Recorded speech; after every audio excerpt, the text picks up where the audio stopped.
여러분 같이 한번 읽도록 하겠습니다. 일루미나티 또는 광명회는 과거와 현대 그리고 실제와 가공의 세계에 수목받는 몇몇 집단의 명칭 가운데 하나이다.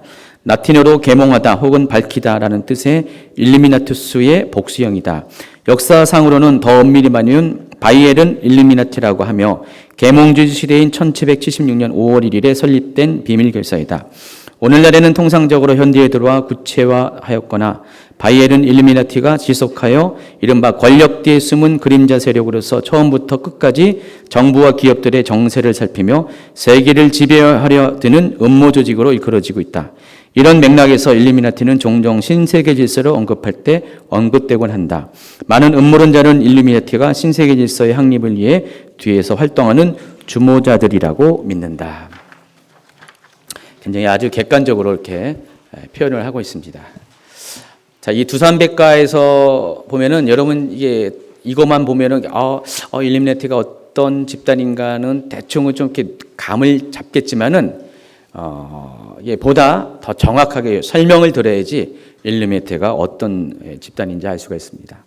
자, 일루미나티를 요약해서는 일루미나티를 만든 창시자가 누구인지 아셔야 되겠죠. 일루미나티 기원에 대해서 여러분이 아셔야 됩니다. 일루미나티를 만든 창시자는 독일 사람이에요. 독일 바이에른 지방에서 독일 남동부 지역에 있는 지역인데 그 지역에서 대학 교수를 했던 이 아담 바우스 하우프트라는 사람에 의해서 창설되었습니다. 자, 이 사람은 유대인이에요. 유대인인데 이 사람 아버지도 유대인, 당연히 유대인이죠. 교수였어요. 대학 교수였고요.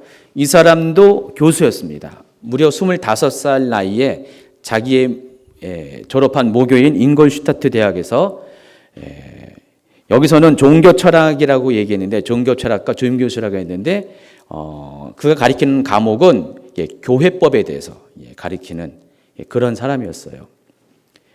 여러분 말이 25살이지. 25살의 대학 교수. 생각해 보세요. 얼마나 똑똑할까? 굉장히 똑똑한 사람입니다. 아버지도 대학 교수였고 이 사람도 대학 교수가 되는데 아버지가 일찍 돌아가셔가지고 이 사람을 후원하는 소위 그때 당시 대부라는 개념이 있었는데 대부에 돈 많은 그런 후원자에 의해서 잉글슈타트 대학에서 공부를 하고 거길 졸업하고 대학 교수가 되기까지 했습니다. 근데 이 사람이 처음에는 예수의 영향을 받았어요.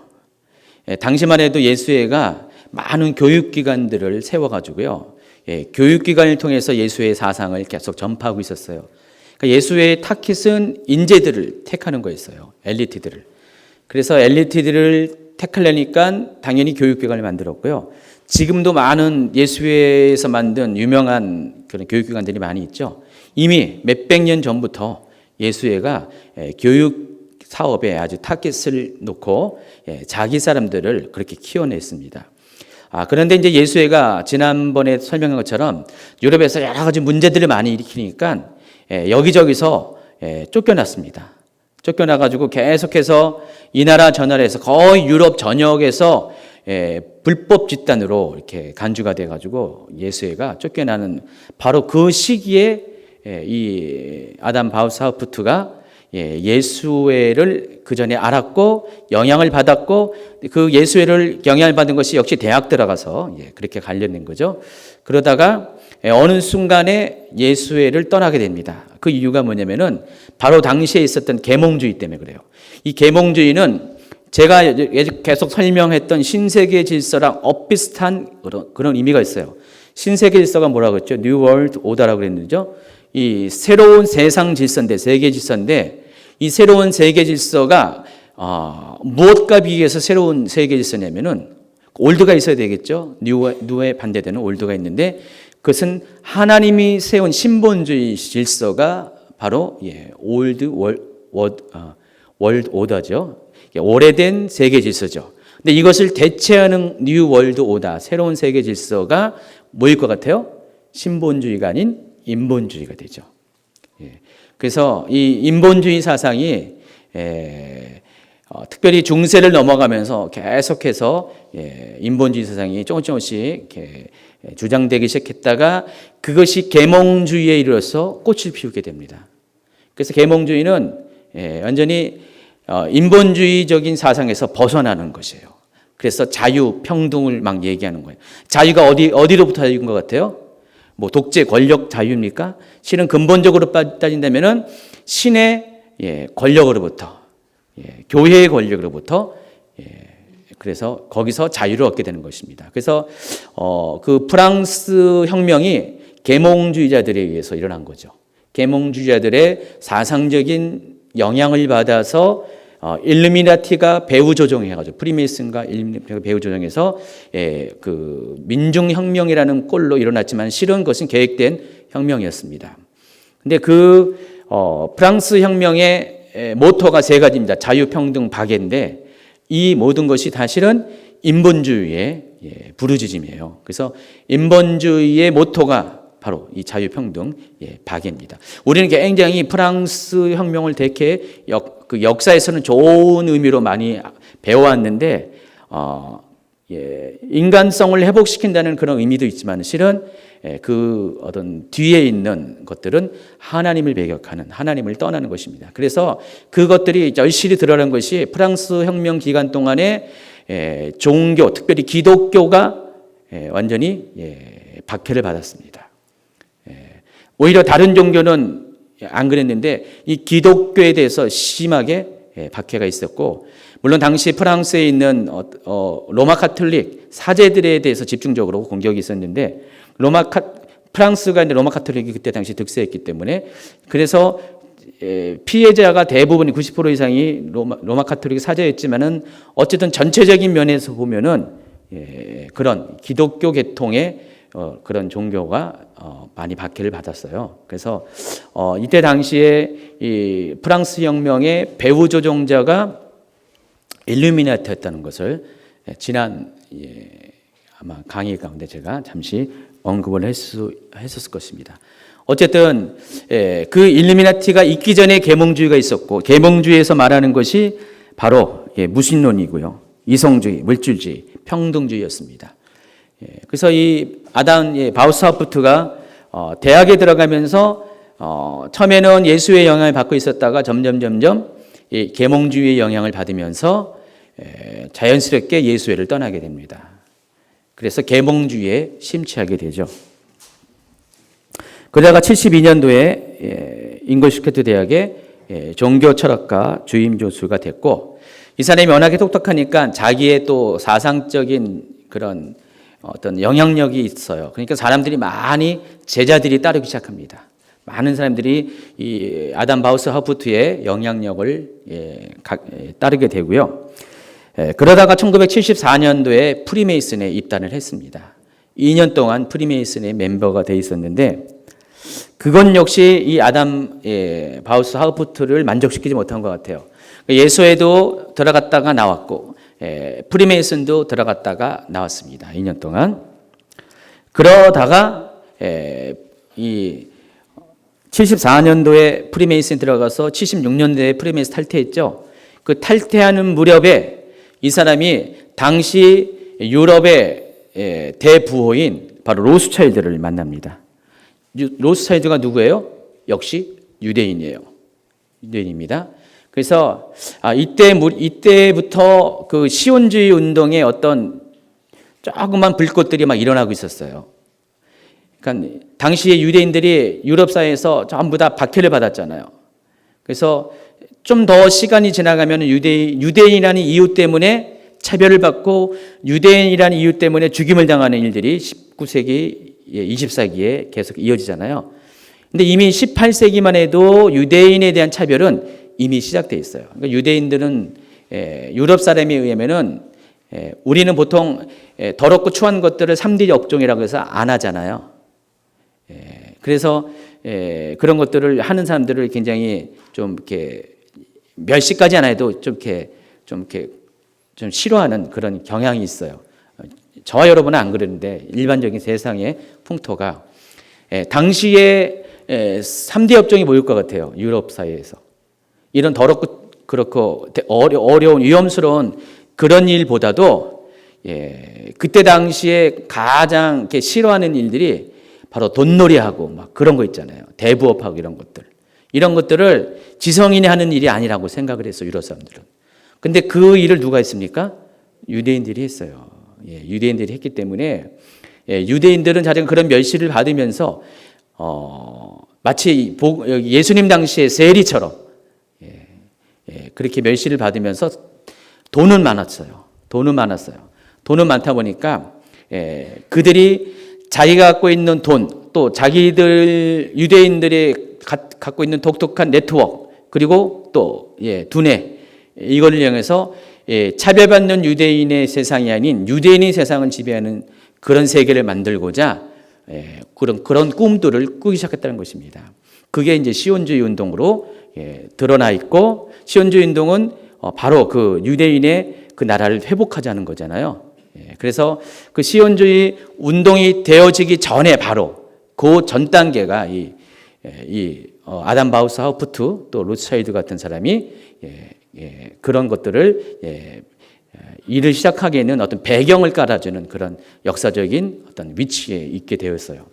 어쨌든 간에 이 아담 바우스 하우프트와 로스차일드가 만났어요. 유대인끼리 만났고, 로스차일드는 세상을 움직일 수 있는 돈이 있었고, 아담 바우스 하우프트는 사람들을 움직일 수 있는 지성이 있었습니다. 그래서 둘이 합쳐서 새롭게 조직을 결성하는데 1776년 5월 1일 날 여기 보시면 완성 추구자 기사단이라고 가지고 영어로 굉장히 번역하는 게 어렵죠. 뒤에 보니까 퍼펙트 해놓고 퍼펙티빌리스트 해가지고 완전주의를 추구하는 사람들, 이런 뜻이죠.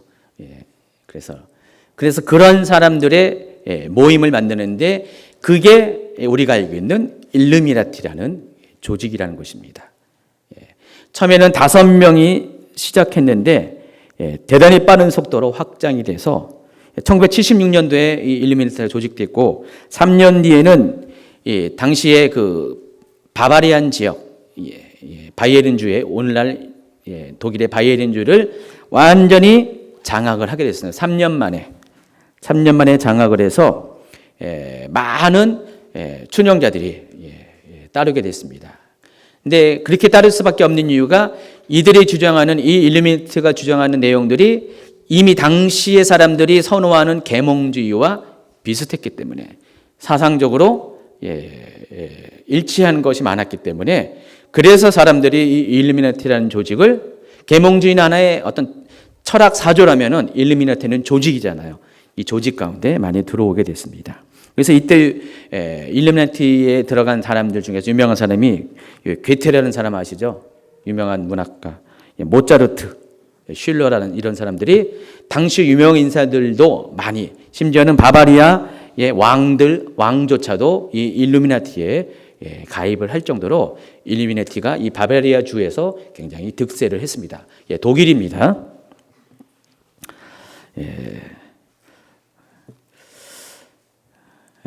그러다가 이제 이 일루미나티가 점점 이렇게 세를 불러가면서 독일은 물론이고 유럽 쪽으로 점점점 확장해 가게 됐습니다.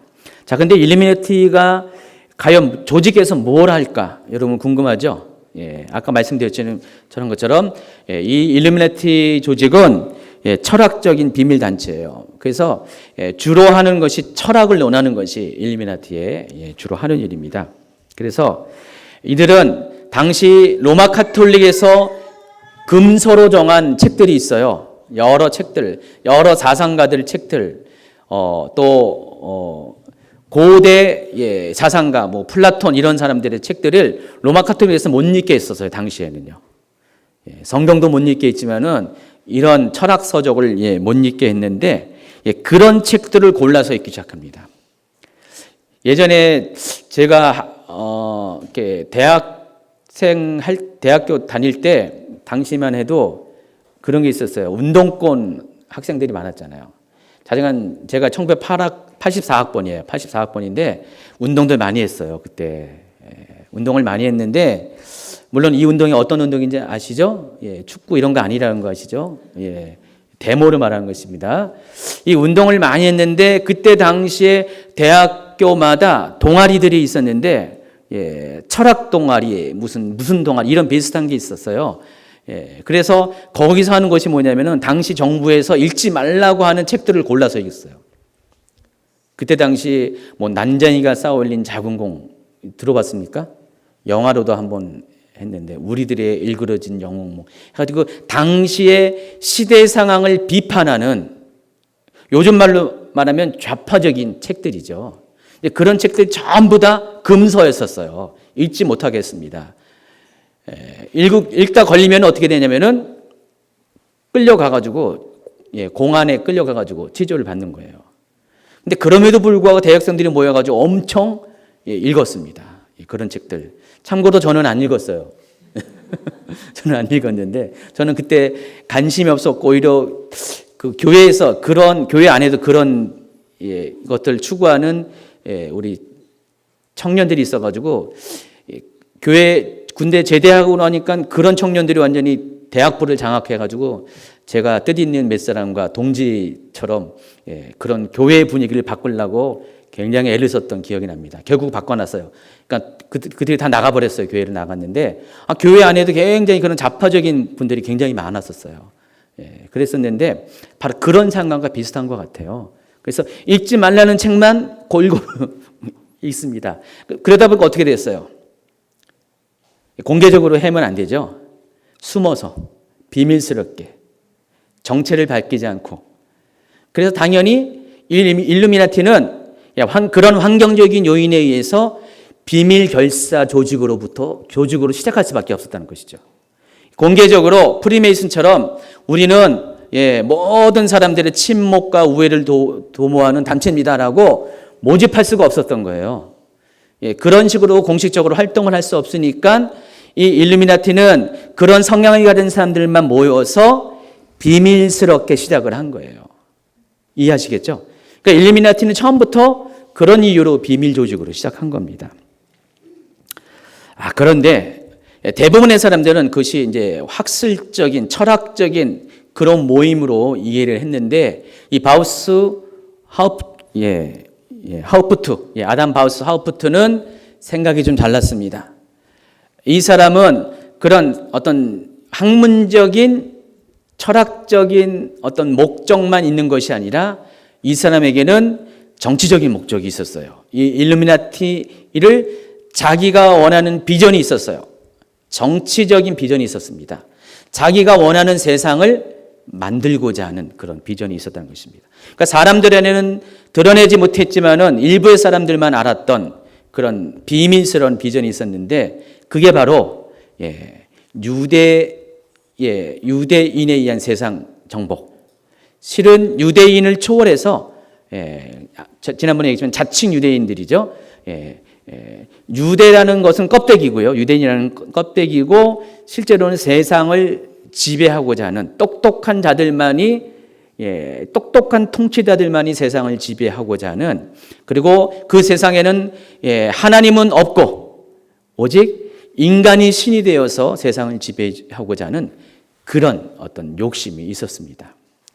그래서 그런 욕심을 가지고 이 일루미나티를 점점 키워갔습니다. 그런데 한참을 하다 보니까 한계가 있습니다. 왜냐하면 일루미나티는 비밀적인 조직이다 보니까 많은 사람들을 끌어올 수가 없었어요. 끌어올 수가 없었고 또 그들의 수적인 영향력이 없었기 때문에 이 아담 바우스 하우프트가 생각한 것이 머리가 이상하니까 자기가 버렸던 예수회나 프리메이슨을 다시 접목시킨 것입니다. 근데 이번에는 그 사상을 접목시킨 것이 아니라 오히려 자기네 사상을 그쪽으로 집어넣은 거죠. 집어넣어가지고 워낙에 일루미나티 멤버들은 전부 다 엘리트 중심으로 모였기 때문에 이 멤버들을 그 안으로 집어넣습니다. 프리메이슨 조직으로 예수의 조직으로 들어가게 합니다. 들어가게 해서 거기서 엘리트가 되게 합니다. 리더가 되게 하는 것입니다. 시간이 점점 흐르다 보니까 자기가 일루미나티라는 조직원이라는 것을 밝히지가 않죠. 그러면서 프리메이슨으로 들어가는 거예요. 이미 뭐 일루미나티는 이때 당시만 해도 비밀스러운 조직이었기 때문에 그래서 그 안에 들어가서 시간이 지나다 보니까 프리메이슨의 리더가 되고 예수의 리더가 되는 거예요. 그래서 여러분 뭐 이런 류의 이런 설명들을 이렇게 어떤 르포 비슷한 이야기들을 쫙 들어보면은 뭐 프리메이슨의 뭐 윗단계로 해가지고 뭐 그림으로 뭐 일루미나티가 있다, 뭐 예수회가 있다, 막 그렇게 여러분 많이 봤죠. 다 이유가 있는 것이에요. 그래서 이 프리메이슨이 다수라면은 프리메이슨은 오늘날 뭐 어떤 데는 600만 명, 어떤 데는 1000만 명이라고 하지만은 그때도 굉장히 많았었어요. 미국 건국 당시에 30만 명이 영국에서 건너갈 정도면은 굉장히 많이 있었죠. 그래서 수적으로 많은 그 사람들의 같은 멤버가 되어서 프리메이슨이 되어서 실제로는 일루미나티인 그들이 프리메이슨을 지배하는 것이죠. 그러면서 프리메이슨에 점점 일루미나트적인 사상을 주입시켜 주는 것이에요. 그래서 제가 다음 주에 프리메이슨과 일루미나티의 상징에서 보여줄 건데 그것들은 이제 다 아는 얘기죠. 보여줄 건데 여러분이 많이 이렇게 이거는 프리메이슨 상징이기도 하는데 뭐 일루미나티 상징이라도 얘기하는 이유가 그래서 믹스가 돼서 그런 거예요. 원래는 프리메이슨의 고유한 상징이 있잖아요. 일루미나티의 고유한 상징이 있어요. 프리메이슨의 고유한 상징은 뭐예요? 그 캠퍼스하고 직각자, 그리고 그 안에 있는 지, 그리고 앞치마, 뭐 이런 거. 그리고 또 뭐였죠? 이거 호미 같은 거, 그런 거, 몽둥이 같은 그런 거였어요. 건축과 관련된 그런 상징들이 프리메이슨의 고유한 상징인데 이 일루미나티의 고유한 상징은 뭐냐면은 전시안과 피라미드, 뭐 이런 거였어요. 이런 것이 지금은 프리메이슨 얘기할 때도 그런 것이 나오고 일루미나티 얘기할 때도 그런 것이 믹스가 돼서 여러분 약간 헷갈리는데 바로 이런 역사적인 과정이 있었기 때문에 그렇게 믹스가 된 거라는 것을 여러분이 아시기 바랍니다. 그래서 이 일루미나티는 프리메이슨을 지배하고 예수회를 지배하면서 실질적으로 이 세상을 정복하려는 그런 아주 원대한 목표를 가지고 시작했습니다. 그래서 프리메이슨 안에서도 일루미나티는 비밀 조직이죠. 자신의 정체를 숨긴 그런 비밀 조직이라는 것입니다. 뭐든지 이 비밀스럽게 들어오면 무서워요. 모르기 때문에 정체를 모르기 때문에 아주 무섭습니다. 요즘 이 이단들이 이런 것들을 아주 이용해요. 딱 가만히 보면은 다 똑같아요. 어디서부터 온 것 같아요? 거짓의 아비인 사탄으로 왔기 때문에 다 똑같은 방식을 혜택하게 한다는 것입니다. 1244페이지 넘깁니다. 일루미나티의 기본 이념은 아까 뭐랬어? 자유평등 박애인데 이것은 계몽주의 사상과 똑같습니다. 그래서 우리가 프랑스 혁명이 계몽주의의 영향을 받았다고 하지만은 또 실제적으로는 일루미나티의 힘에 의해서 이렇게 되었다고 여러분이 아시면 됩니다. 그래서 자유가 뭐라 했으니까 바로 하나님의 권위에 도전하는 신본주의를 파괴하고 인본주의 세상을 만들려고 하는 하나님으로부터의 자유를 말하는 것이고, 평등은 우리가 알고 있는 모든 사람이 법 앞에 평등하다, 그런 것을 이야기하고 있지만 실은 이 평등을 통해서 세상의 모든 기득권층을 다 무너뜨리고자 하는, 포맷시키고자 하는 그런 의도에서 이 평등을 내세웠다는 것입니다. 박애는 일루미나티 조직원 사이의 형제애를 의미하는데, 우리가 서로 넓은 박자죠. 서로 넓게 사랑한다는 그 의미인데, 실은 조직원 안에서의 의리 이런 것들을 이야기하는 것이라고 말을 합니다. 자, 일루미나티는 사전적인 뜻과 같이 계몽주의다, 밝히다, 빛을 발하다. 이게 불교식으로 말하면은 돌을 떼다라 해탈한 사람이다. 이렇게 여러분이 이해하세요. 그래서 여러분 그 뉴에이지 사상도 아시죠? 뉴에이지 사상의 가장 핵심이 뭡니까? 뉴에이지 사상도 하나님과 완전히 반대되는 거잖아요. 그래서 하나님으로부터 오는 진리를 배격하고 자기들이 바로 진리의 주인공이 될 수 있다는 그런 거예요. 그래서 이 뉴에이지 세상에 많은 것들은 자기가 어떤 경지에 이루고자 하는 그 자기가 신이라는 거예요. 인간도 신이 될 수 있다는 그런 것이 뉴에이지 사상의 핵심인데 뉴에이지 사상도 여기 바로 이 일루미나티 사상과 맥을 같이 하고 있다는 것입니다. 그래서 인간이 영적인 진리를 깨달으면 신이 될 수 있다는 것. 그래서 그런 관점에서 일루미나티의 그 상징 중에 하나인 전시안이 바로 그런 의미예요. 전시안은 이 세상을 바라볼 수 있는 눈을 말하는 거잖아요. 세상의 모든 것을 바라볼 수 있는 완전한 그런 지식을 말하는 건데 그것을 가진 자가 세상을 지배한다는 거죠. 뉴에이지 사상도 그렇고 일루미나티 사상도 그렇다는 것입니다. 그래서 그것을 전시안을 그렇게 그들의 로고로 상징으로 심볼로 만들고 있다는 것입니다. 그래서 여기 여러분 보시면은 이 그림에 있는 그런 피라미드 위에 있는 그 일루미나티 상징인 전시안 이게 굉장히 전 세계적으로 많이 있어요. 이런 피라미드 상징이 굉장히 많이 있는데 프랑스 파리에 있는 루브르 박물관에도 피라미드와 전시안이 이렇게 있고요. 미국의 멤피스시에도 체육관에도 이렇게 피라미드. 그러니까 새롭게 어떤 그 거점 지역의 타켓 거점되는 지역에는 이렇게 어김없이 이런 피라미드 형태의 건축물들이 많이 지어지고 있습니다. 그 건물을 지은 그 디자인한 사람이 설계한 사람이 그 동대문 프라자 그거 있잖아요. 우주선처럼 그거 만든 그 사람이더라고요. 이란 출신의 여자 건축가인데 그 사람이 그걸 또 디자인한 거였더라고요. 다 보면은 굉장히 이게 다 연결돼 있어요. 연결돼 있는데 자, 저도 아까 그 연수동 쪽에 잠깐 지나왔는데 갑자기 또 뭐가 보이냐면은 홈플러스가 보입니다. 옆에 연수동 지나가면 홈플러스 크게 보이는데 여러분 홈플러스에 보면은 홈플러스 다 똑같죠. 꼭대기가 삼각형으로 피라미드로 되어 있는 거 아세요? 지붕이? 몰랐어요? 그리고 그 피라미드 기둥 밑에 동그란 시계가 있죠. 여러분 밤에 보세요. 완전히 전시안입니다. 홈플러스는 일루미나티의 가장 큰 2대 상징인 피라미드와 전시안을 홈플러스의 로고로 사용하고 있습니다. 보세요. 한번 홈플러스 다녀보세요. 다 똑같아요. 전시안과 피라미드가 있어요. 우리 박 권사님은 바로 동네 홈플러스가 있으니까 오늘 가서 지나가면서 보세요. 완전히 전시안하고 피라미드라는 것을 여러분이 확인할 수가 있습니다. 홈플러스가 어느 기업인지 아시죠? 영국에서 왔어요. 영국 테스코라는 기업인데 영국이 바로 프리메이슨의 본거지잖아요. 아시겠죠? 그래서 이게 다 있습니다. 다음 주에 이제 그 상징에 대해서 따로 이야기할 겁니다.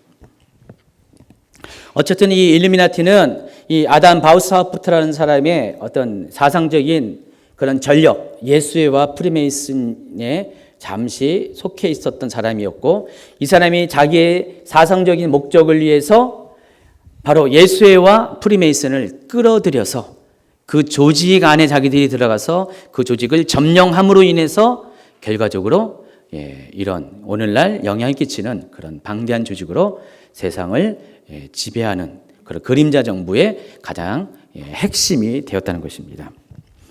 자, 일루미나티는 프리메이슨과 예수의 전통을 이으면서도 그들보다 더 분명하고 뚜렷한 목표가 있습니다. 바로 뉴월드 오더, 신세계 질서, 세계 단일 정보 수립입니다. 그래서 이것을 위해서는 그들이 수단과 방법을 가리지 않죠. 그래서 일루미나티는 굉장히 사악한 집단이죠. 그래서 온갖 방식을 사용해서 세상을 자기들이 원하는 세상으로 만들어 가는데 그래서 이것에 대한 행동 강령이 나타나는 것이 바로 시온 의정서라는 것이죠. 그러니까 시온 의정서에 보면은 이렇게 세상을 지배하라는 그런 행동 강령이 쫙 나와 있는 것이에요. 지난주에 했잖아요. 그래서 시온 의정서를 보면은 놀라운 것이 벌써 100년이 지난 지금 이 세상에 현실적으로 진행되는 것들이 이미 100년 전에 다 계획안이 있었다는 것을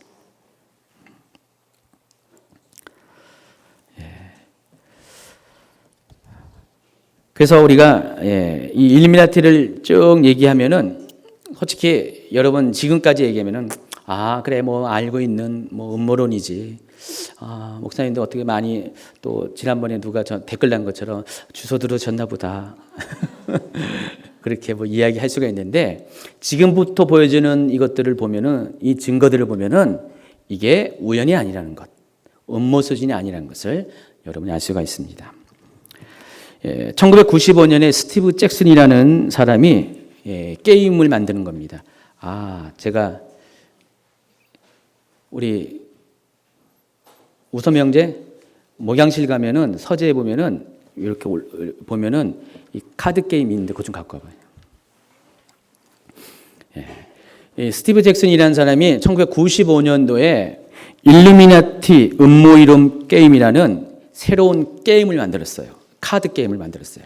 미국 사람들은 카드 게임을 많이 하거든요.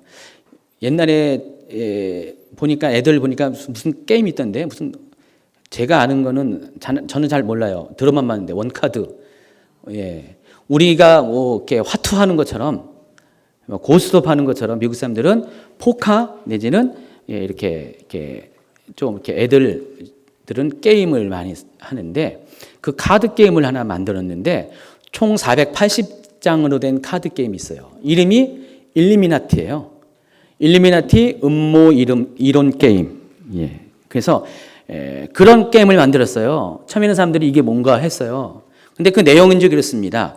일루미나티라는 비밀 결사 조직이 있는데 이미 사람들이 어느 정도 알고 있잖아요. 사람들의 회자되는 거였어요. 근데 이 일루미나티가 세상을 어떻게 지배하는가를 게임으로 만든 것이에요. 일련의 스토리가 있는 것이죠. 시나리오가. 어떻게 시작해서 어떻게 세상을 지배할 것인가. 이것을 총 480장의 카드의 그림으로와 글로서 설명을 쫙 했어요. 그래서 이 카드를 사용하는 사람은 자기가 바로 일루미나티가 된 거예요.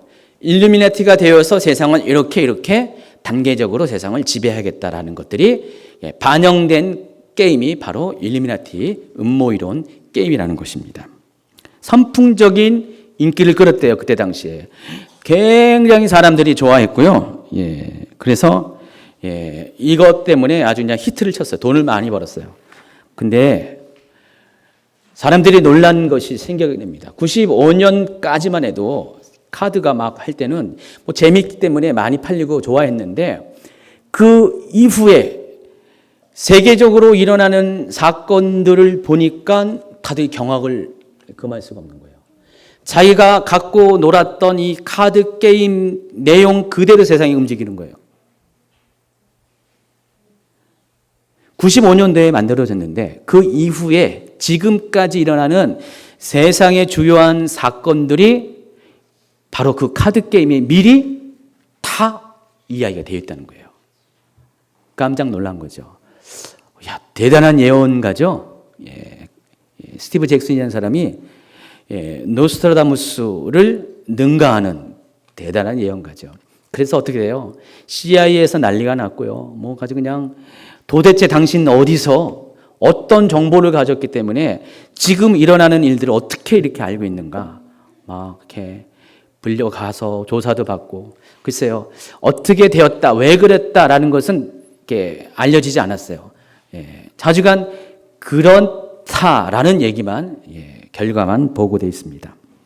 어쨌든 간에 이 카드 게임을 통해서 우리가 알 수 있는 것은 이 사람이 어떤 경로로 이것을 알았든 간에 아니면 정말로 일루미나티가 일부러 이 사람을 통해서 앞으로 우리 세상이 이렇게 진행된 것들을 예고편처럼 보여줬든 간에 카드 게임 그대로 세상은 지금 이렇게 진행되어지고 그렇다면은 이 세상을 누군가가 의도적으로 인위적으로 만들어가고 있다는 것들이 어느 정도 우리가 다 동의할 수밖에 없다는 놀라운 어떤 증거가 된다는 것입니다. 그래서 첫 번째 그 카드 게임에 보시면은요 9.11 테러에 관한 카드 게임의 예고가 나와 있습니다. 9.11 테러가 언제 일어났다고 했어요? 2001년입니다. 제가 지난번에 강의에 1991년이라고 했는데 어느 분이 친절하게 목사님 2001년입니다. 수정해 주세요. 문자를 넣었더라고요. 2001년입니다. 근데 95년대에 만든 카드 게임이 6년 뒤에 9.11 테러가 일어났습니다. 근데 한번 보세요. 왼쪽 사진은 바로 그 일루미나티 게임에 나와 있는 카드의 한 장입니다. 근데 오른쪽 그림은 실제로 9.11 테러 실제 사진입니다. 딱 보세요. 여러분 어때요? 이거를 이거 딴 사진이야, 이거 딴 일이라고 말할 수가 있습니까? 여기는 정확하게 그 무역센터가 이렇게 여기서는 테러리스트 누크라고 해가지고 누크는 저기예요. 핵 공격을 말하는 건데 핵 공격에 의한 테러가 일어났다. 이렇게. 그러니까 일루미나티가 세상을 이렇게 지배한다. 그래서 이런 사건을 일으킨다라는 그런 거예요. 카드 게임 하면 나는 무역센터를 공격할 거야. 그러면 이게 점수가 돼가지고 가고. 그런 거죠. 그런 진행하는 건데. 근데 6년 뒤에 일어날 일을 이렇게 놀랍게 예측을 했어요. 사람들이 기겁을 하죠. 밑에 보세요. 펜타곤이 공격을 당하는 거, 테러를 당하는 거, 미 국방성이 공격을 당하는 것이 카드 게임에 나와 있습니다. 실제 사진. 자, 이것을 보면은 이것만 봐도 여러분 아주 대단하죠. 이게 바로 그 일루미나티 카드 게임. 이거를 이제 재작년에 어떤 분이 저를 위해서 아마존으로 해가지고 미국에서 공수해 오셨어요. 몇만 원 주고 샀다고 그러더라고요. 자, 이런 식으로 이제 카드 게임이 있어요. 오늘 또 이거 사시려고 또 아마존 뒤질 분이 계시죠. 그런데 이분이 좀 잘못 사셨어요. 이 카드 게임의 이름은 일루미나티 더 게임 오브 컨스파이러시라고 해가지고 음모 게임이에요. 맞네요. 근데 내용들은 우리가 알고 있는 이 내용과 100% 똑같지 않아요. 살짝 변형이 됐어요. 여기 보니까 이런 식으로 좀 이따 보여줄게요. 이거 한 다음에. 실제로 지금 여러분 카드 게임 할 수 있어요. 주사위로 하는 겁니다. 이따 끝나고 한번 해볼까요? 그래서 이 9.11 사태가 정확하게 6년 전에 사건이 일어나기 6년 전에 예고가 되어 있습니다. 이상하지 않아요? 95년도에 카드 게임이 발매됐고 2001년도에 똑같은 상황이 묘사된 똑같은 상황이 일어났습니다. 과연 우연일까? 우연일까요? 때로는 너무 정확한 우연은 필연이 될 수가 있죠. 그래서 자, 이거와 더불어서 제가 여러분에게 아까 나눠준 그게 뭐냐면은 미국은요, 우리나라는 화폐가 어디서 발행해요? 한국은행. 미국은요? 무슨 은행이요? 미국은행이요? 미국에는 연방 뭐라 그러죠? 갑자기 또 생각인데 FRB 연방준비이사회 F가 들어가면 연방이 됩니다. 그래서 이 FRB에서 연방준비이사회에서 만드는데 이 연방준비이사 FRB는요 국책은행이 아니라 민간은행이에요. 참 희한하죠. 전 세계에서 유일하게 미국만 민간은행에서 화폐를 만들어요. 근데 이 FRB의 주주들이 누군지 아세요? 다 유대인들이에요. 유대계 자본들이 다 주주가 돼 있어요. 그러면 미국의 경제는 누가 붙잡고 있어요? 유대인들이 붙잡고 있어요. 그래서 그 유대인들이 만든 FRB에서 만든 1달러, 2달러, 5달러, 10달러, 20달러, 50달러, 100달러, 1000달러가 있었나? 그래서 이 미국의 그 달러들을 보면은요, 아주 경악스러운 것들이 많이 있습니다. 1달러는 다음 주에 이야기할 거고요. 오늘은 5달러부터 이야기합니다. 자, 여러분 나눠준 5달러를 먼저 들어보시기 바랍니다. 오늘은 우리 종이접기 놀이를 하겠습니다.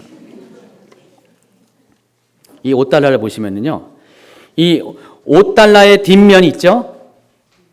뒷면이 겉으로 나오게 해서 반을 이렇게 딱 접어보세요. 예. 돈 없는 분들은 빨리 받아가세요. 예. 돈도 주고 참. 예. 없는 분들 손 들어보세요. 그럼 돈 줄 겁니다. 예. 접었어요? 그러면은 접으면은 윗면이 나오게 이것을 일단 이렇게 뭐라고 할까요? 그 영어 저기 있죠? 더 유나이티드 스테이츠 아메리카라고 하는 그 면이 나오게 다시 이것을 이렇게 반을 접어 보세요. 이렇게. 이해하시겠어요? 뭔지? 예. 뭔 말인지 몰라요? 첫 번째, 예. 앞면이 들어가고 뒷면이 나오게 이렇게 길게 반을 접고, 그리고 이것을, 예. 여기 보면은 위에 면이 나오게 또 이렇게 반을 접으라고요. 접었어요? 접은 상태에서 다시 피시고 이것을 이렇게 한번 해보세요. 그 중간에다가 또 이렇게. 그러면 어떤 모양이 나옵니까? 여러분 강의안도 같이 보면서 하면 이런 면이 나오죠. 이렇게. 옆에서 어려운 분들은 예, 좀 딸리신가 본데, 예, 뒤에는 이렇게 나오고 앞에는 이렇게 나와요. 자, 옆에 분들 확인해 보세요. 숙제 점검해 보세요. 예, 강의안 보면서 한번 이렇게 해세요. 예. 자, 그러면은 이렇게 접어진 부분, 이 삼각형 된 부분을 한번 딱 보세요. 어떤 모양이 보입니까? 어떤 모양이 보이세요? 여러분 눈에는 빌딩 두 개가 세어 있는 거 안 보이세요? 예. 자, 그럼 5달러는 옆에 두고 10달러를 한번 보겠습니다. 10달러도 역시 같은 방법으로 뒷면이 나오게 접습니다. 길게. 역시 같은 방법입니다. 또 종으로 또 접습니다. 그리고 또 이것을 가운데를 중심으로 이렇게 합니다. 자, 이렇게 접었어요. 똑같이 뭐가 나옵니까? 두 개의 빌딩이 나오는데 이번에 10달러 접은 빌딩이 좀 5달러가 달라지죠? 어떤 모습이 되어 있습니까? 자, 여러분 이게 강의안을 보시면 알겠지만 연기 나는 모습으로 묘사가 되어 있어요. 그러지 않아요?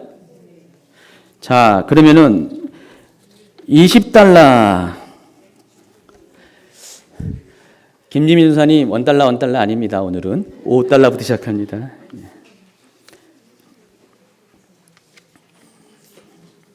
또 20달러도 뒷면이 나오도록 접습니다. 길게 횡으로 접습니다. 그리고 또 반을 종으로 접고 90도로 다시 또 꺾어서 접습니다.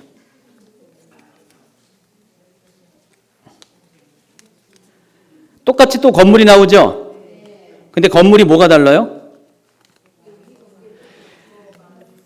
야, 다시 한번 보시면은요. 그것을 이거 말고 요 면이 나오게 여러분 보세요. 요 면이 보시면은 이 면이 아까 10달러에서 보였던 빌딩에 연기 나는 모습이에요. 이 안쪽은요. 근데 이 바깥쪽은 연기가 건물을 위로 좌우로 다 장악하고 있죠. 실은 이것이 화염에 쌓여 있는 모습입니다. 건물이. 자, 그리고 보시면은요. 이 안쪽에 보면은 글씨가 나오는데,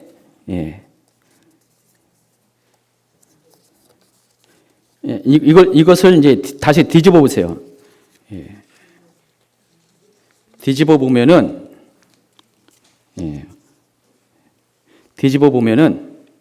뭐가 나오냐면은 글씨가 납니다. 아메리카. 이게 지금 The United States of America잖아요. 왼쪽에는 아메리카, 오른쪽에는 유나이티드가 보여요.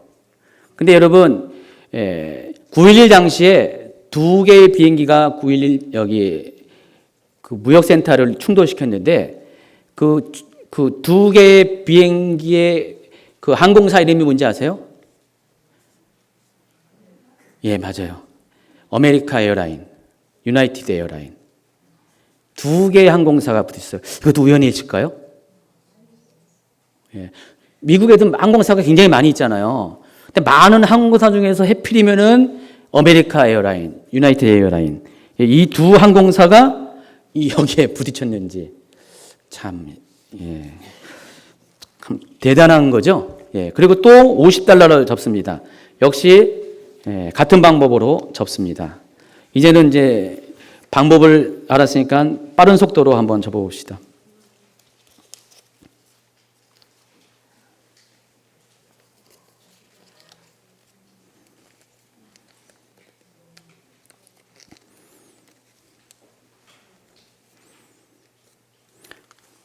자, 아까는 화염에 쌓여 있는 빌딩이 보이면은 지금 어떻게 됩니까?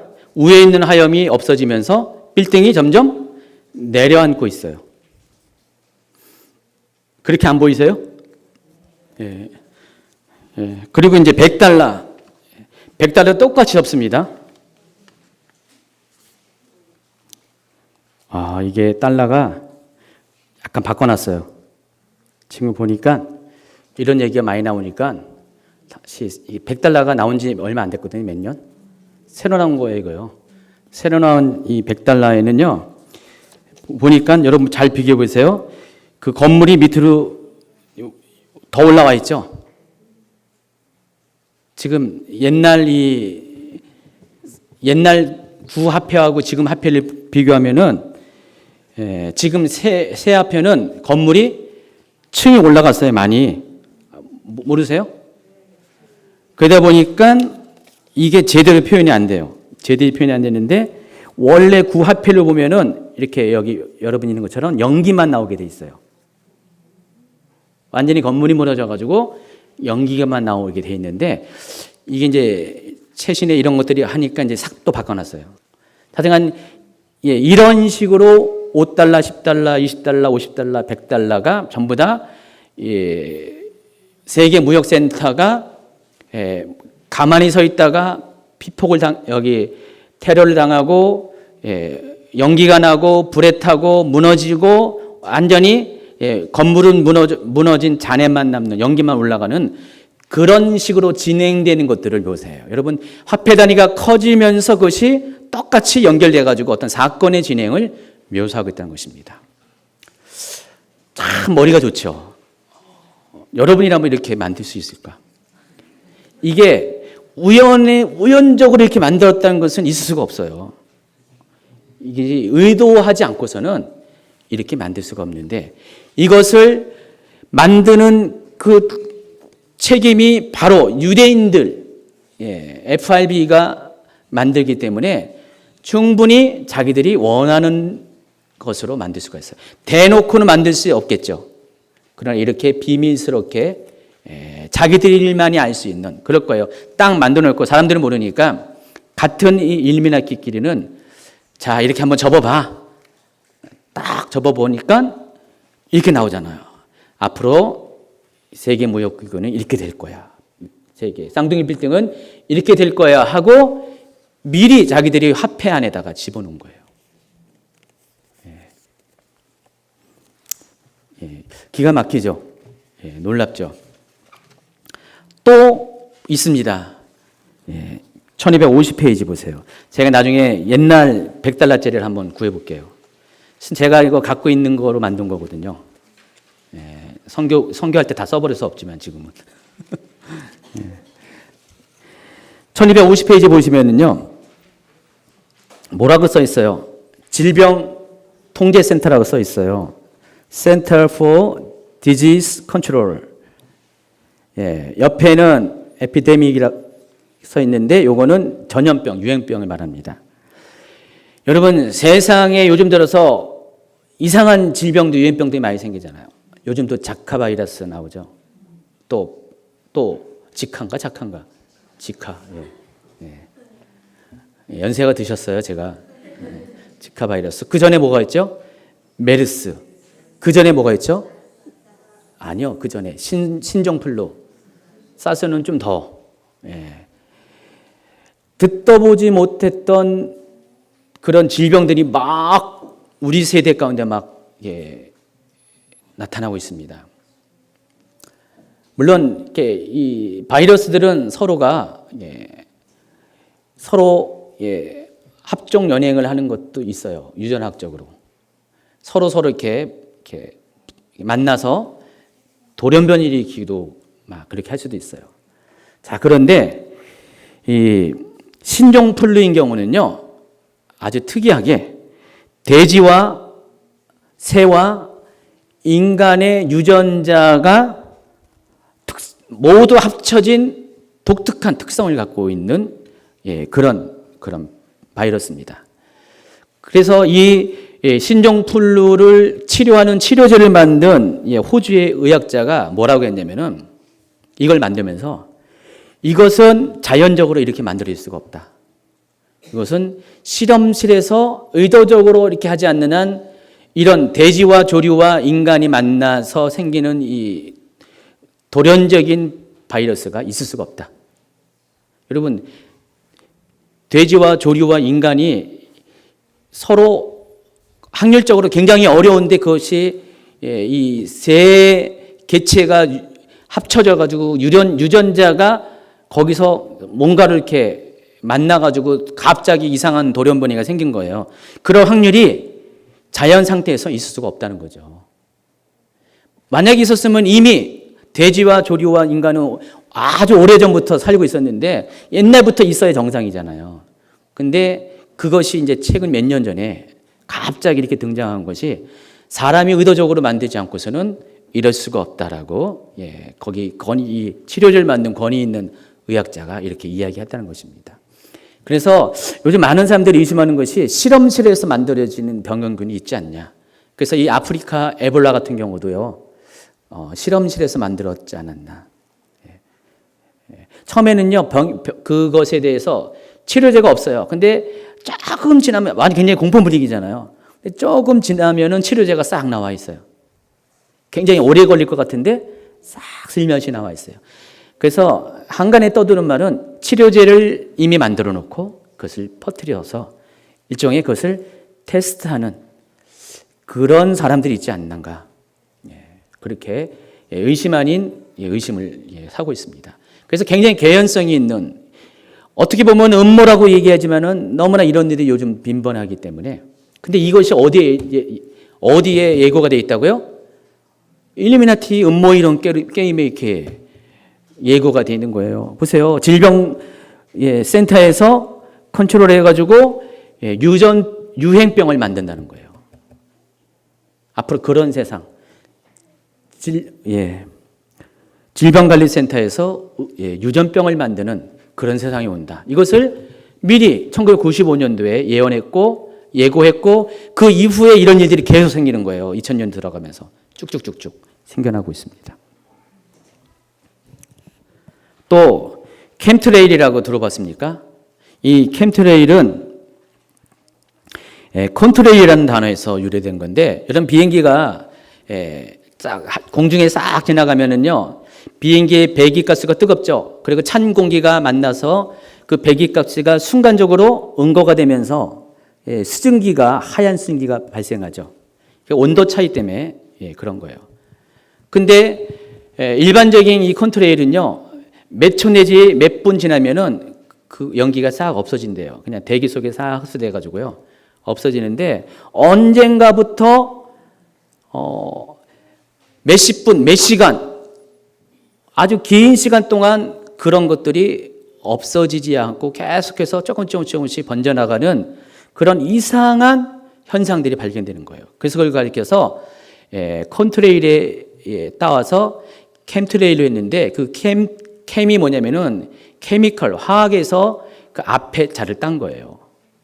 그래서 일반적인 물은 수증기는 그러지만은 배기가스는 그런데 이것은 화학적인 성분이 있기 때문에 여러분 화학적인 성분이 들어가면은 일반 여기 무슨 우리 그냥 물에 타도요. 일반 물은 그냥 싹 흡수되고 없어지는데 화학 성분들은 그대로 남아 있는 것처럼 그런 것들이 뿌려지고 있다라는 의심을 받게 됩니다. 그래서 그것을 캠트레일이라고 합니다. 그래서 비행기에서 의도적으로 화학 성분을 대기 중에서 뿌려대서 그것이 어떤 지역에 퍼지게 되면 어떻게 됩니까? 근데 그것이 문제가 여러 가지 질병을 만들어가는 그런 것들이 포함되어 있다는 그런 이야기입니다. 실질적으로 이 캠트레일이 많이 목격이 되고 있대요. 여러분 사진을 보시면 알겠지만은 바로 그런 거예요. 비행기에서 이렇게 막 뭔가를 뿌리고 다니는 거예요. 오른쪽에 보면은 컨트레일과 캠트레일을 비교하는 사진이 있죠. 1251페이지 보시면은 컨트레일은 이렇게 싹 비행기가 싹 지나가면 좀 있으면 없어지는 거죠. 근데 캠트레일은 점점 번져가고 범위가 넓어지고 오랫동안 지속이 돼가지고 나중에는 더 희석돼가지고 광범위한 지역으로 이렇게 퍼져나가는 이런 차이가 있다는 것입니다. 그래서 이런 지역에 이 캠트레일이 현상이 있었던 지역에는 뒤에 보면은 많은 어떤 그 질병들이 막 발생하고 그런 일이 있다고 합니다. 근데 이것도 카드 게임에 나와 있대요. 보시면 옆에 다시 1250페이지 보면은 International Weather Organization이라고 써 있죠. 국제 기후 조직. 근데 국제 기후 조직의 그림을 쫙 보세요. 비행기가 지나가고 비행기 뒤에서 뭔가 뿌려진 연기들이 쫙 있어가지고 밑으로 그것들이 내려오고. 1995년에 이 카드를 만들었는데 그 이후에 이런 현상들이 막 일어나고 있다는 거예요. 그래서 이것이 2007년도에 방송에도 막 나왔어요. 그래서 여기 방송 제목이 뭐냐면 인구수 감소의 음모 캠트레일이라는 제목으로 방송을 했습니다. 그래서 일루미나티라는 조직을 이야기하면서 많이 이야기하는 것, 또 빌더버그라는 얘기하면서 빌더버그 회의의 그런 이렇게 알려진 정보에면은 이 일루미나티 사람들은 이 세상 인구를 지금 70억 넘죠. 줄이겠다는 거죠. 인구를 줄여가지고 뭐 5억, 10억으로 줄여가지고 특별히 백인들만의 앵글로 색슨족, 그래서 영국과 미국에 퍼져 있는 프리메이슨 일루미나티 중심의 사람들만 남기고 꼭 필요한 노예로서 쓰는 그런 하층민들을 남겨놓고 나머지는 다 사람들을 죽이면은 인구가 줄면은 세상이 정말 쾌적한 세상이 올 것이다. 그렇게 생각을 한다고 얘기합니다. 그래서 그런 계획 안에 이런 일들이 일어나고 있다. 이런 얘기를 하고 있다는 것입니다. 또 1252페이지 왼쪽에 누가 있습니까? 흑인 있죠. 이 사람이 오바마를 연상합니다. 흑인 대통령. 옆에는 민주당의 그 상징이 이거래요. 황금 당나귀래요. 몰랐어요. 민주당. 거기 출애굽기에 그 금송아지를 연상하는 여기 당나귀지만은 민주당.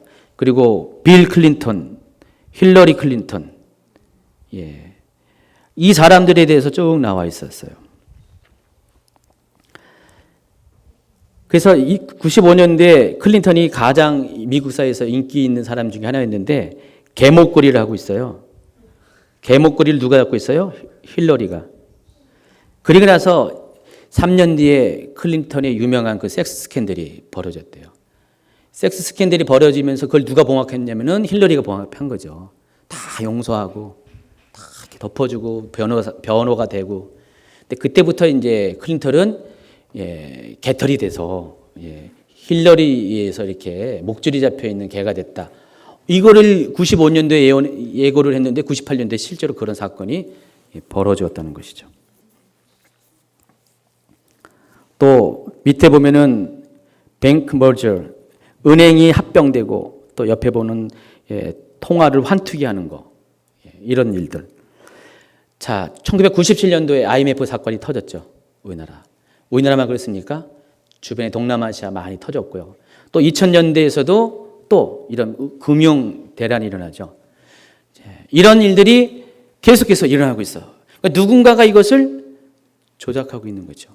IMF 같은 경우는요, 우리나라 IMF가 왜 터졌냐면은 갑자기 그 단기 외채 있죠. 투자 자금. 그걸 뭐라고 그러죠? 뭐라고 하는데, 그게 한국에 많이 들어와요. 그러면 한국에 외부에서 투자가 많이 들어오니까 이제 돈이 많으니까 뭐 신났죠. 돈이 갑자기 어느 날 막 들어오니까 그걸로 펑펑 씁니다. 이것저것 뭐 개발도 하고 막 이렇게 경제를 막 이렇게 투자를 많이 하고 있는데 어느 날 갑자기 쏙 빼가 버려요. 그럼 다 그게 빚이 되잖아요. 은행 빚이 되고. 근데 은행도 그러다 보니까 어떻게 해요? 부실한 기업들이 많이 생기니까 은행도 또 덩달아서 무너져죠. 그때 IMF 때 엄청 많이 은행이 무너졌잖아요. 수십 개의 은행이 우리나라에 무너졌어요. 경제 위기가 순식간에 왔어요. 헤지펀드라고 그러죠. 순식간에 경제 위기가 왔어요. 당시 우리나라는 이렇게 외환 보유액이 별로 없었어요. 굉장히 없었는데, 그래서 그들이 마음만 먹으면 어떻게 해요? 헤지펀드를 집어넣다가 순식간에 싹 빼버리면 어떻게 해요? 그 나라 경제가 그렇게 경제적으로 이렇게 그 체력이 부족한 약한 나라들은 무너지는 건 순식간이라는 것이죠. 그런 일들이 여기 예고가 돼 있어요. 예고한 대로 97년부터 이런 일들이 줄지어서 전 세계적으로 일어나고 있다는 것입니다. 또 보시면은 1253페이지 보면은 뉴 월드 오더라는 이름이 있고 Law and Order라고 합니다. 법과 질서. 경찰관이 뭐예요? 누군가를 막 때리죠. 왜 때립니까? 법을 집행하기 위해서, 질서를 잡기 위해서. 세상이 자꾸만 혼란스럽고 질서가 깨지니까 이래서는 안 된다 하면서 공권력을 지금 전 세계적으로 강화하고 있어요. 아시죠? 공권력. 미국 같은 경우는요, 1년에도 수없이 경찰관에 의한 총기 살인이 많이 일어나고 있어요. 아시죠? 특별히 유색인종, 흑인들이 많이 타겟을 당하죠. 그리고도 경찰관이 그렇게 실은 살인이잖아요. 정당방위라고 하지만은 대부분의 사건들이 정당방위 차원이 아니에요. 정당방위를 주장할 상황도 아닌데 그냥 무조건 막 쏴요. 그래서 막 죽여요. 범인이라고. 반항한다고 막 죽여요. 이런 것들이 옛날에 미국 사회는 있을 수가 없는 것이죠. 근데 점점 이런 것들이 아주 막 일어나고 있어요. 그리고 그렇게 저지른 경찰관도 처벌을 별로 안 해요. 아니 그냥 여론이 들끓으면 그때 가서 막 이렇게 잠깐 조치 취하다가 또 풀려나고 막 그런 일들이 막 일어났어요. 전반적으로 미국 사회가 이 치안에 관한 것들을 이렇게 강조하다 보니까 공권력이 굉장히 강조되는 시대가 왔어요. 그러나 그 이면에는요, 공권력을 말할 수밖에 없고 공권력이 지지받을 수밖에 없는 그런 치안 부재의 상황들이 많이 생겨나고 있어요. 이게 동시에 일어나고 있다는 것이죠. 여기 보니까 카운터 리볼루션이라고 있어요. 레볼루션이 혁명인데 이 혁명에다가 카운터를 먹는다는 거예요. 그래서 지금 한 방 이렇게 팍 때리는 거잖아요. 혁명을 일으키면 이렇게 한 방 맞는다. 그런 뜻이에요. 그러니까 누구든지 한번 우리가 갖고 있는 기득권, 정부의 공권력에 대항하려고 반항을 일으키면은 이렇게 한 방 맞는다. 그러니까 지금 앞으로 그런 세대가 그런 세상에 온다는 것입니다. 앞으로 가면 갈수록 적그리스도의 정부, 세계 단일 정부가 들어오면은 당연히 이렇게 공권력이 강화될 겁니다. 내는 정말 이렇게 민주적으로 인권을 지금 인권 얘기하지만은 실은 인권을 무시하면서 어떤 법과 질서를 잡으려고 하는 일들이 점점 많아지고 있어요. 앞으로는 그것이 그렇게 돼요. 그래서 그때가 되면은 그런 공권력에 반대하는 사람들은 무조건 체포하고 무조건 형벌을 주고 또 죽일 수 있는 세상이 오게 된다는 것입니다. 누구를 위해서? 적그리스도를 세우기 위해서는 그런 일이 필요하니까. 근데 이것들이 이제 이렇게 예고가 돼 있다는 것입니다. 또 밑에 보시면은 여기도 비슷하게 emergency powers 해가지고 긴급 공권력, 능력들 이렇게 나와 있습니다. 이게 이제 9.12 사건 이후에 생겨난 것이 FEMA라고 예, 연방 긴급사태관리청, 예, 연방 응급 상황을 관리하는 에이전시라고 이렇게 나와 있습니다. 이 FEMA라고 있는데, 예, FEMA라는 것을 많이 들어봤어요. FEMA가 우리나라도 그런 최근 들어서 많이 그런 것들이 생겨나고 있잖아요. 각 나라별로 자꾸만 치안이 부재하고 특별히 뭐 이렇게 테러가 많이 일어나니까 기존의 경찰 시스템 갖고는 안 돼요. 여러 가지로 대처할 수 있는 힘이 약하고 또 한계가 있다 보니까 그런 모든 테러나 어떤 긴급 상황들을 한 번에 컨트롤할 수 있는 센터들이 많이 생기고 거기에 권한을 주는 일들이 많아진다는 것이죠. FEMA도 이미 1970년대에 이미 레이건 정부 때 만들어진 건데 그전에는 사람들이 있는지 없는지도 몰랐는데 9.12 사태 이후로는 FEMA가 완전히 확 드러났어요. 그러면 더 많은 권세를 가지고 어떤 사건이 벌어질 때마다 개입을 합니다. 옛날에는 FBI가 나와서 특별히 미국 국내 상황 때는 FBI가 다 했는데 지금은 FEMA도 많이 등장하면서요. 앞으로 점점 그래서 이런 일들이 많이 생긴다는 것이죠. 그래서 이렇게 세계적인 어떤 이 테러나 정세 불안이 어떤 분들이 이렇게 말하는 거예요. 이 세계 정부가 자기들의 세상을 만들기 위해서는 이렇게 모든 사람이 동의할 수밖에 없게 공권력이 강화돼야 되잖아요. 긴급 상황을 대처하는 능력이 정부는 뭐 합니까? 데모하잖아요. 그러면 그래요? 민중의 뜻이 그렇다면 국민의 뜻이 되면 우리가 이것을 컨트롤할 수 있는 이런 공권력 강화 차원의 기관을 만들겠습니다 하면서 자연스럽게 어떻게 돼요? 이런 단체가 이런 힘들이 생겨나는 거예요. 왜? 민중이 원했으니까. 그래서 이것을 어떻게 보면은 이런 사태를 일으키는 것도 누군가가 일으키고 그 목적이 이런 단체를 만들기 위해서 이런 권력을 만들기 위해서 그것도 의도했다. 서로 짜고 치는 여러분 고소도만 하지 마시고요. 짜고 치는 그거 아닌가라는 그런 의심을 받을 수 있는 정황들이 많이 일어나고 있다는 것입니다. 우리나라도 몇 번의 지금 어떤 아주 그냥 논란이 되는 우리 대형 사건을 통해서 우리나라도 점점 이런 것들이 많이 생겨나고 있잖아요. 그렇죠? 그 세월호도 한몫했어요. 그래서 이런 일이 앞으로 전 세계적으로 많이 일어나는 거죠. 앞으로 가면 갈수록 어떤 법을 초월하는 공권력들이 많이 생겨날 거예요. 그것이 세상의 질서를 잡는 그런 정당한 명분 아래.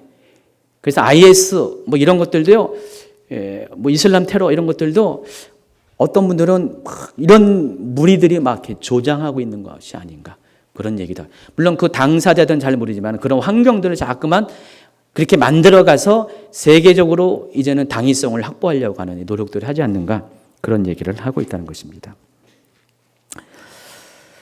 또 1255페이지 그 일루미나티 카드 중에서 하나 놀라운 게 얼스퀘이커 프로젝트라고 있어요. 이게 뭔지 아시죠? 얼스퀘이커 지진입니다. 지진 프로젝트가 있대요. 앞으로 마지막 때가 될 때 이 일루미나티 사람들이 지진을 일으켜 가지고 근데 밑에 보니까 뭐가 있어요? 무슨 주파수 같은 파형이 쫙 있죠. 지진이 자연 상태에만 일어난 것이 아니라 인위적으로 지진을 일으킬 수가 있다는 거예요. 주파수를 통해서. 그래서 거기와 관련돼서 이야기하는 것이 바로 하프라는 시설입니다. HAARP. HARP는 악기 하프를 말하는 거고 여기는 A가 하나 더 붙어요. 이 하프라는 것이 어떤 면이냐면 여기 보니까 아주 고주파, 활성 고주파를 오로라층에 작동시킨다는 그런 뜻이에요. 뒤에 그림을 보시면 1256페이지 보면은 원래 이 하프는 민간용 에너지 개발 장치로 시작됐대요. 근데 이것이 점점 군용으로 이렇게 되면서 어떤 원리냐면은 잘 보세요. 그림으로 보면 알 수 있어요. 이게 MBC 방송 캡처한 건데 그림을 보시면은 이 하프라는 시설이 고주파를 저 대기권에 있는 이온층에다가 쏴대는 거예요. 대략 그게 300km 지상에서 75km에서 300km 사이에 있는 그런 대기권에다가 쏴대면은 이게 전기로 만든 거죠. 그게 거기에 일종의 지구는 이렇게 대기권에 의해서 이렇게 일종의 온실처럼 이렇게 보호받고 있잖아요. 그게 거기에 딱 그 온실 벽 같은 데 부딪혀가지고 내려오는 거예요. 근데 거기에 전리층이 있는데 거기에 위에 전리층이라는 대기권 위에 전리층이 있는데 이 전리층을 충격을 주면 전리층이 갑자기 들썩하면서 올라가면서 에너지가 발생하는데 그게 이 지상에서 지진을 일으킨다는 거예요. 대기를 움직이게 하는 지진을 일으키게 한다는 것이에요. 이게 실제적으로 가능하죠. 그래서 미국의 알래스카에 보면은 이 하프라는 시설이 여기 앞에 보여주면은 1255페이지 보면은 알래스카 외딴 곳에 이 하프 시설이 있어요. 여러분 생각해 보세요. 하프 시설이 이게 무슨 꼭 저기 같잖아요. 무슨 전기 이렇게 연결해 주는 그런 시설처럼 보이잖아요. 아니 여기 무슨 전기 공급받을 데가 있는 것도 아닌데 이렇게 외딴 알래스카 지역에 왜 이런 시설이 있어야 되는가? 이게 하프라는 시설이에요. 그래서 여기서 이렇게 대기권에다가 전자파를 쏘면은 전리층을 건드려 놓으면은 그 건드려진 밑에 이 지상에 있는 대기가 영향을 받아가지고 거기에 있는 지표가 충격을 받아서 활성화돼가지고 지진이 일어난다는 것이죠. 충분히 이론적으로 가능하다는 것이죠. 실제적으로 그래서 인도네시아 2004년 쓰나미도 이 하프가 원인이었다고 영국 BBC 방송이 폭로를 했다고 합니다. 당시 BBC 방송에 의하면은 쓰나미가 닥칠 때에 진원지 부근섬의 미군 캠프는 쓰나미가 불가사에게 피해갔대요. 미군 기지는 멀쩡했대요. 딴 데는 다 초토화됐는데. 의도적으로 어떤 타겟이 정밀하게 해놨기 때문에 그것이 피해갈 수 있고 또 쓰나미가 일어나기 전에 미리 해당 지역 미군 부대에게 높은 곳으로 이동하라는 명령이 내려졌다고 이 BBC 방송이 그것을 폭로를 했습니다. 이것을 증거로 하여간 이 인도네시아 쓰나미도 하프가 관련된 것이 아닌가 그렇게 대륙의 이쪽에서 저쪽으로도 그것이 가능하대요. 영향을 줄 수가 있다고 합니다. 여러분 웃기는 얘기 하죠, 그렇죠? 제가 웃기는 얘기죠. 굉장히 음모적인 얘기 하잖아요. 근데 이게 여기 나와 있다니까요. 일루미나티 카드에 1995년에 만든 1257페이지 보세요. 원유 유출 사고에서 오염된 청둥오리 사진이 나와 있죠. 카드에. 실제로 똑같은 그림이 사진이 어디 나냐면은 바로 2010년에 인류 최초의 최악의 원유 유출 사건이 바다에 멕시코만 원유 유출 사건인데 거기에서 찍은 그런 오리 기름 덤덩이가 된 오리입니다. 똑같죠? 여러분 이걸 뭐 어떻게 설명을 하겠어요? 이런 일이 미리 예고가 됐다는 거예요. 95년에 예고가 됐고 2010년에. 그래서 원유 유출 사건도 누군가가 일으키려면 충분히 일으킬 수 있다. 어떤 목적에 의해서. 밑에 보시면은요, combined distress 해가지고, 동시다발적인 재앙들, 결합된 재앙들이라는 뜻이 있습니다. 여기 보니까, 밑에 보면은 원전 사고 나와 있고요. 여기는 또 두 번째는 헤일, 허리케인, 태풍. 이것이 기상, 전쟁, 약탈 등 수많은 재앙들이 동시적으로 전 세계적으로 일어난다는 것을 이 일루미나티 카드가 예고를 한 거예요. 자, 보시면 이런 것들은 지금 일루미나티 카드 게임이 진행되면서 뒤로 가면 갈수록 나오는 카드예요. 시나리오 상으로. 뒷장을 보시면은요. 골, 목표가 뭐라고 했습니까? 뭐라고 써요? population reduction, 인구 감소. 이런 모든 일루미나티 게임의 목표가 뭐라고요? 인구 감소에 있다는 것이죠. 그러니까 일루미나티 사람들이 목표라는 것이 인구 감소라는 것이에요.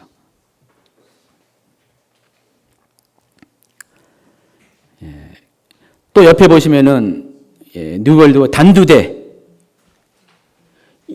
앞으로 여러분 목 베어 죽임을 당하는 일이 생겨날 겁니다.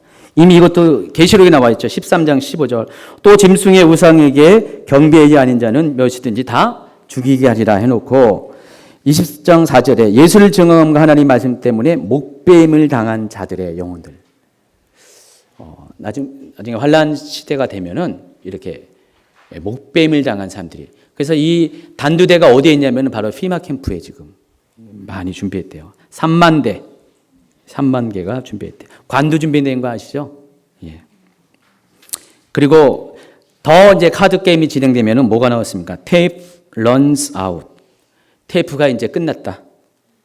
테이프가 다 끝나는 거예요. 영화가 끝났다는 거예요, 이제는. 예, 그래 놓고 옆에 그 밑에 있는 것을 확대된 영어 설명을 보세요. 뭐라고 써 있습니까? When the rapture comes. 휴거가 일어날 때. 휴거가 일어나면 모든 사건이 끝났다. 일루미나티 카드에 휴거가 들어가 있어요. 일루미나티 사람들은 계시록을 잘 알아요.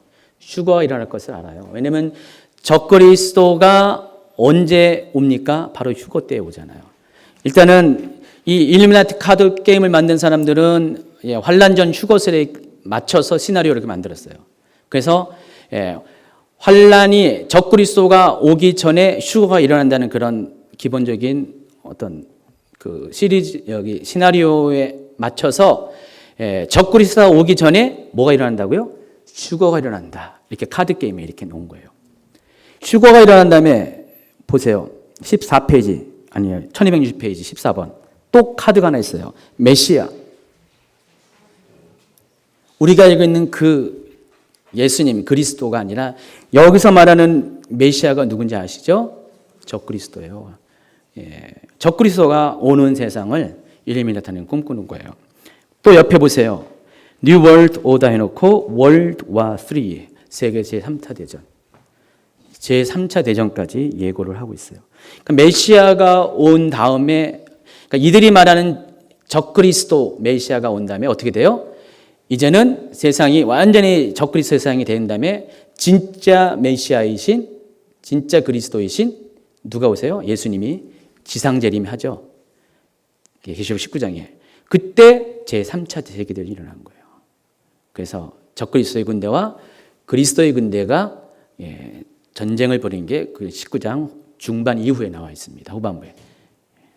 이것까지 이들은 다 이렇게 만들어 놨어요. 놀라운 시나리오대로. 깜짝 놀랐나요?